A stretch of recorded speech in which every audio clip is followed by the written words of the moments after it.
Today it's another episode about PlayStation 3 games. It's been a while, so if you like this video, make sure you subscribe, like the video, and comment if you enjoy content like this. I'm going to be talking about some more PlayStation 3 titles from my collection. I have 350, around 350 PlayStation 3 games, and I'm gonna go through all of them. Just a little bit of info about each game. And today, let's start with a classic, Gran Turismo 5. Now, I haven't really played this one or its sequel, Gran Turismo 6, that much. I really enjoyed Gran Turismo 4 on the PlayStation 2. I haven't really got a lot of time in these ones, although I can assure you it's really good. GT5 is fun and all. You know, both of these games, the install takes quite a long time, but it's a classic, a fantastic series for the PlayStation 3.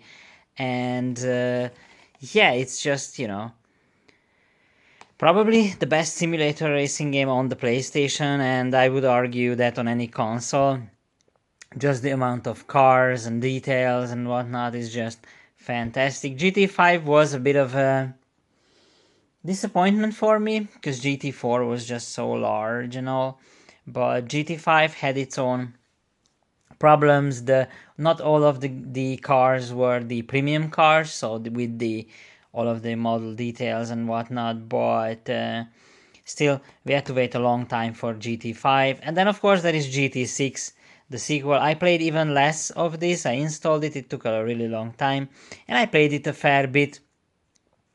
I enjoyed it though. I think it's a great game, although it came like really late in the PlayStation 3's life cycle. The PS4 was already out when this came to the system. We waited a long time for GT5, but also for GT6, and by the time it came out, I think a lot of people just moved on, and I think Sony haven't really put that much effort in the post-launch stuff, although GT6 has a lot of extra stuff, or I should say used to, because all the online servers are down. The game is still playable, all the content is pretty much still there, so it's not that bad, but it was a big stopping point for the series, and we had to wait another, I don't know, 7, 8 years for the next numbered GT game. So I don't think that this has like such a positive reputation. But on any PlayStation console, we have to talk about the GTA games, and GTA 4 and GTA 5 were the titles for this generation, and then 5 was for the next generation, and 5 is still 2 generations over, is still the only GTA game that is released. GTA 4 is good.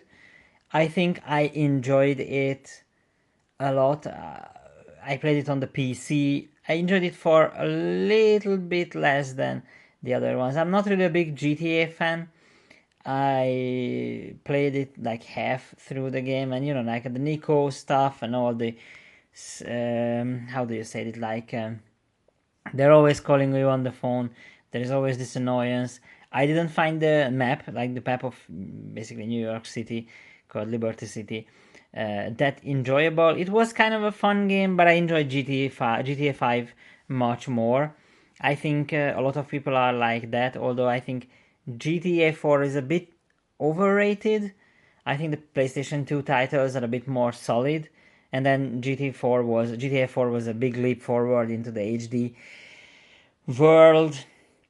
But I don't know, it just didn't really resonate with me, like the sort of Eastern European mafia sort of business in New York. It's just, I didn't find it that engaging. But GTA 5, of course, is one of the best selling games of all time, probably the highest revenue game of all time. And yeah, I'm not really someone who plays these games um, all the time. I know a lot of people who are still playing GTA 5, and there is still like millions and millions of people who are waiting for it. I'm not that big fan of GTA, but I'm really waiting for GTA 6, of course. It's gonna be great. I also have some weird games in my collection, like Harry Potter and the Order of the Phoenix. I want to get all the Harry Potter games. They are pretty hard to find now. People are not really selling them that much. Order of the Phoenix, I already have it on PS2. I think I already talked about this. It's a fun game. I think this one is where the game series basically went into and become like a third person shooter stuff. So yeah, it's just like with the movies. I just didn't really care about it after like the third or fourth one. I read the books though, and they are really good. There is also Haze. So Haze was this big announcement for the PlayStation 3 back in the day, like Free Radicals game. It's like, oh, it's gonna be exclusive for the PS3.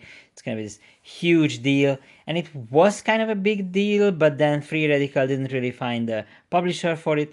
Ubisoft came in, and although there were plans of ports on other consoles, it was developed first and foremost on the PlayStation 3, so it was only released on there, and it was the huge hype, yet not that much substance kind of game. I think it's a bit overhated. It's a cool concept.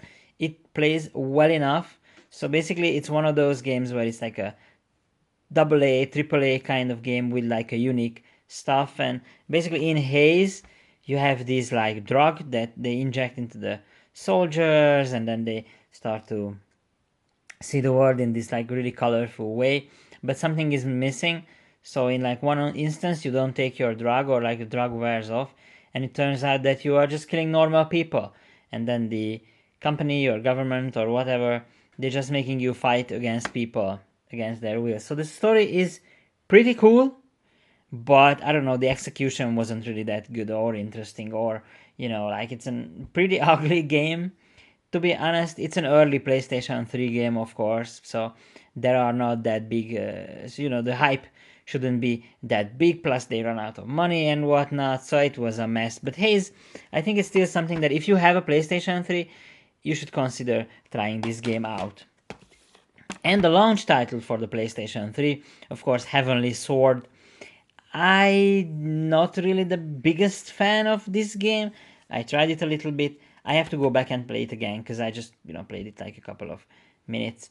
It's cool. They started to make this game like one of the huge launch titles by Ninja Theory. So they are the ones who are famous for nowadays. They are famous for Hellblade, Senua's Sacrifice, and of course its sequel. This is their early days, but the game is still cool, and the main character called I think it's like Nariko or something. Yeah, it's Nariko. It's pretty cool character. They sort of wanted to make it like a mascot for Sony, because the game actually was published by Sony, but it didn't really work out. And next time they were working on Enslaved, and then they made the overhated DMC, Devil May Cry.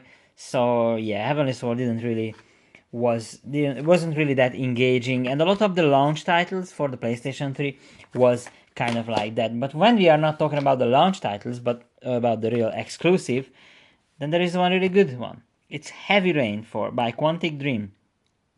So yeah, basically they are the, how do I say this, like the cinematic storytelling game sort of company, but not like Telltale with the like basically just interactive movie stuffs.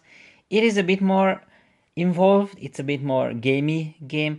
There are some really funny moments, but this is like a child killing abduction sort of game. It's really cool. Your decisions actually have effects on the story.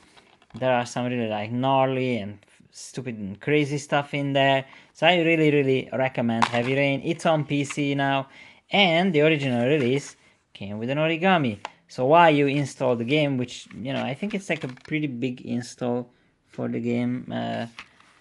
So while you install the game, you can put together this crane. That's like the signature of the serial killer in the game. Heavy Rain is a classic. I think it's great. It's on every single platform right now, although not on Xbox. So it's on PC, PS4, of course PS3 and PS5. So yeah, you should try it because Heavy Rain is great. Yeah, I have some weird ones. There is History Channel presents the Battle for the Pacific. I think this is like a strategy game or something. I am not really sure. I haven't tried this. History Channel used to make video games. There is one that I don't have, but the one I have, I think there is one about Rome, but the one that I have, Great Battles of Medieval. This is also, I think, a strategy game, kind of like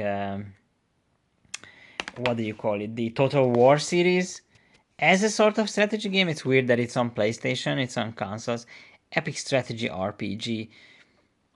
70 medieval battles and whatnot. I think it's really cool that, History Channel used to have video games, and they are, while not great, at least they are decent titles. Next up is Hitman Absolution. I have the weird, like, whatever, tailored edition. This game has a bunch of different editions and re-releases. This is basically the last Hitman before the new era, where it's more like big stages and missions and whatnot. This is like with an original story. I played this a couple hours. It's a fun game. It's really difficult in ways if you want to do it in like realism settings. So I think this is really great. We are not gonna see a new Hitman game for a long time now. Only the Hitman trilogy sort of stuff on PlayStation 5, and there is a VR version. But IO Interactive now is independent from Square Enix, and they are making their own new James Bond game that is scheduled to release next year. So that's some really exciting stuff. And of course, Hitman Absolution is, I think now it should be considered a classic. Something that is not really a classic is Homefront. So Homefront was THQ's attempt, I guess, to make something that's pretty unique, and basically it's like their take on, I would say, something like Call of Duty or Battlefield, although this is more story based, so that's pretty cool. Like big multiplayer stuff. Basically in 2027 North Korea invaded the US, and it's about that fight. Homefront also they got lucky, and the game is selling decent numbers, so they have a sequel on PlayStation 4. The sequel didn't really turn out well. This one's a good game, and I think a lot of people have nostalgia for it. Something that is not very nostalgic though, it's Hunted, the Demon's Forge by Bethesda out of all the studios.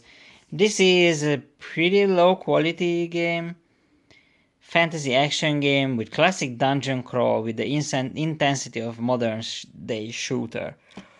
Well, apparently it wasn't really that good.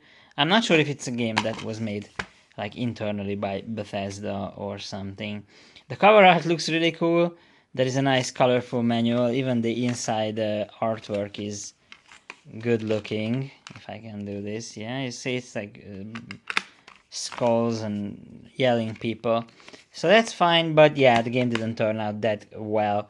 It's like Monster Hunter, but it's also a bit of a shooter and whatnot. I don't know.